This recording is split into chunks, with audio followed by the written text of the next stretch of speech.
Hello everyone, today I will be reviewing a film called Jungledyret Hugo.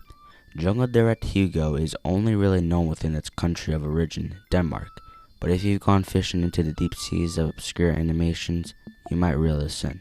The series is based on a story Flemming Quist Moller made for his son, which was turned into a book. I haven't read the book, but if you have a PDF, feel free to leave it in the comments or send it to me. Animation began in 1991 by A Film Productions in Latvia and was produced on a relatively low budget. The film uses cell animation. In fact, some of the animators worked in Don Bluth Studios in Ireland, which gave it its Don Bluth type feel to it. They also worked on a Danish movie called Valhalla a few years back. It is the first film in Denmark to pioneer the use of CGI backgrounds in digital paint software. The film was released in 1993 and the plot goes as follows.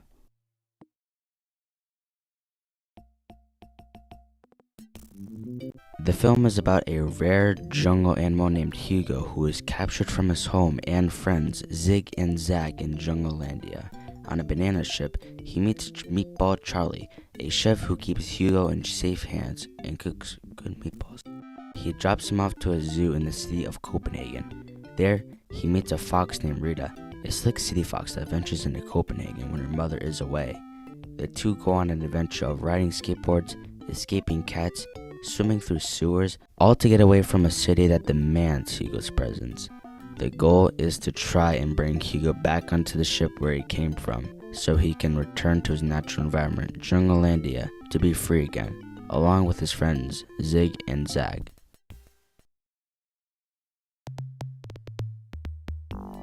Hugo is the last jungle animal of his kind. He is outgoing, adventurous, and he likes to have fun. His braggy, carefree nature, however, can get him into trouble, as he lacks any sort of impulse control. Hugo was meant to be a mix between a cat Rita is an adventurous city fox that knows her way around. Like Hugo, she might be the only one since there are no other foxes shown besides her family. She is the more sensible out of the duo, having a more practical and realistic outlook on things, even berating Hugo after he is almost killed due to his braggy, careless nature. The characters have fun personalities that carry the film from an otherwise basic plot. The aspect of a rare jungle animal and a city fox venturing the city is certainly a first. Having Rita there creates a nice spin on the little character versus the big world. Despite foxes being carnivores and Hugos, well, being herbivores, they get along well. This factor and the bond of the two characters gives the film a certain charm and uniqueness which helps it stand out.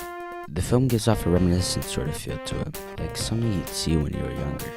Isabel Scorpio is the main villain of the movie, and she's the mastermind in the plan to steal Hugo to use him in a movie. She's a bit of a diva who becomes really infatuated with Hugo, to the point where she loses her grip on reality and goes mental. Her husband is Cutman, who leads the henchmen in the search for Hugo. Delicatch is a ship chef with a heart for animals, who befriends Hugo and gives him specialty fricadella and meatballs.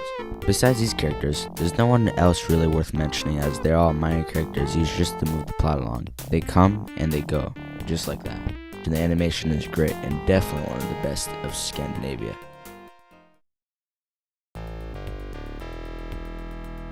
Despite the amount of praise that I've given the movie so far, it does have a few flaws. There are many characters in the film that kind of just come and go, just like Denmark in the World Cup. Another thing is that the movie should have been longer. You can't really squeeze a storyline like Jungledyret Hugo all in 1 hour and 8 minutes. Due to the runtime, it causes a lack of any sort of development in the world itself. Heck, even some of the characters that were written off could have made the movie longer. Hvad hedder du? Jeg hedder Hugo, og jeg vil ud. Det er da klart, men det kan jeg ikke hjælpe dig med. Jamen, hvordan er du selv sluppet ud? Jeg har altid været ude. Når jeg sagde, at rotter er ret flinke, så er det selvfølgelig, fordi de er dødsens hamrende bange for mig. Lyrically wise, the songs aren't all that much. I know a lot of people praise the skateboard song, and whilst it is my favorite song of the film, it really isn't saying much compared to Wooly Wooly Wop and Delicatch's song. I just don't think it slaps all that much. Wulle wulle wap wap, kille kille klap klap, kysse kysse kras. Wulle wulle wap wap, kille kille klap klap, kysse kysse kras kras.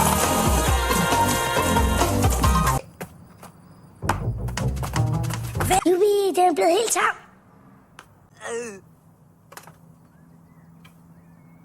suser gennem byen på det overlægger stil på det sus.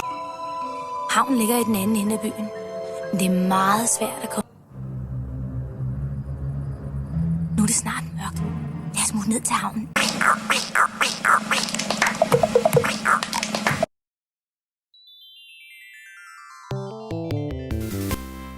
That's all for Jungledyret Hugo.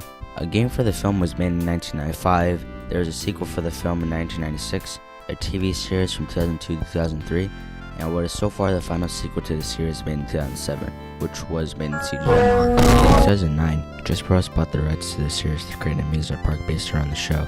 So, Hugo and Rita's journey hasn't entirely ended if you see the Just Bros series as canon. If they ever decide to do a sequel, I think it should focus on Rita and her family. There hasn't really been a community for the film in nearly a decade. Most fan sites, pages, or chats have usually gone inactive, besides some weird yet interesting projects people decide to put them in. I don't understand though. Overall, the movie is pretty traditional for its time. It's a sweet little adventure between the bond of two animals against the big world. However, I do think the story itself had a lot more potential. The movie was longer, and if it focused on other aspects in the world.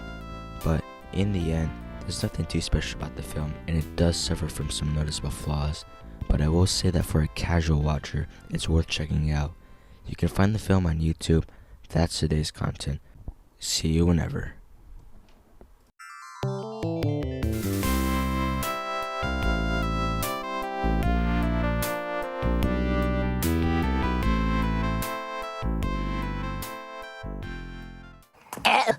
En indianer.